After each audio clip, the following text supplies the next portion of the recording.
aujourd'hui, je vais vous parler d'un sujet quand même très important, c'est la question des limites.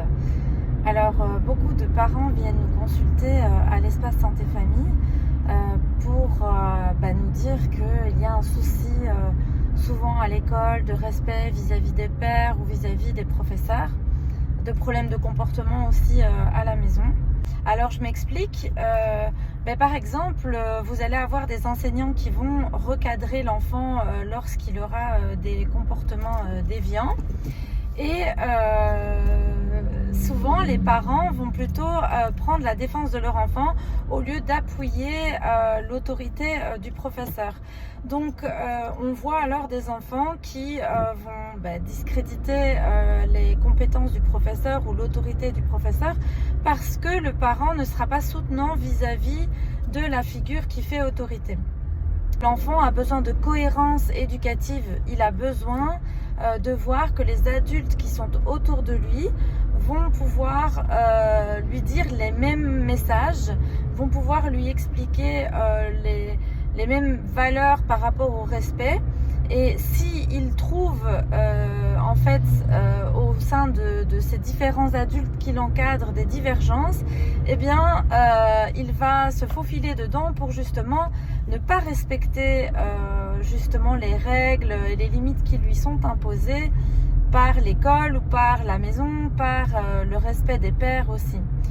Donc, chers parents, j'ai juste envie de vous dire, réfléchissez-y à deux fois lorsque vous vous en prenez aux professeurs de vos enfants, aux institutions qui justement sont au quotidien avec eux. Ils sont 8 heures par jour avec vos enfants. Ils savent quand même ce que vos enfants sont capables de faire ou de mettre en place. Et donc, c'est important de pouvoir collaborer au maximum. Alors, je ne vous parle pas des peut-être... des petites exceptions, en effet, où certains professeurs outrepassent leurs droits et leurs fonctions, on est d'accord, mais ça reste l'exception. Dans la majorité des cas, les professeurs des enfants connaissent vos enfants et donc dans la majorité des cas, ils savent vous conseiller et vous orienter. Donc je vous invite vraiment à collaborer avec les adultes qui sont autour de vos enfants pour qu'il y ait une meilleure cohérence éducative. Et c'est exactement la même chose au sein des parents. En fait, si les parents ne se mettent pas d'accord, s'il y a une incohérence éducative, c'est-à-dire qu'un parent dit A, l'autre parent dit B, et j'ai pour exemple aussi, quand il y a par exemple un des deux parents qui est beaucoup trop sévère, voire qui inflige des châtiments corporels à l'enfant, il arrive que l'autre parent va alors cacher les bêtises ou les déviances de son enfant pour éviter qu'il reçoive des châtiments corporels de l'autre parent. Le souci, c'est que ça amène de nouveau une incohérence éducative et donc personne ne recadre l'enfant lorsqu'il commet des erreurs de tous les jours, et donc à ce moment-là, de nouveau, l'enfant va outrepasser les limites. Donc ce qui est super important, c'est que les adultes autour de l'enfant soient cohérents au niveau de leur éducation et au niveau des valeurs qu'ils veulent transmettre à leur enfant.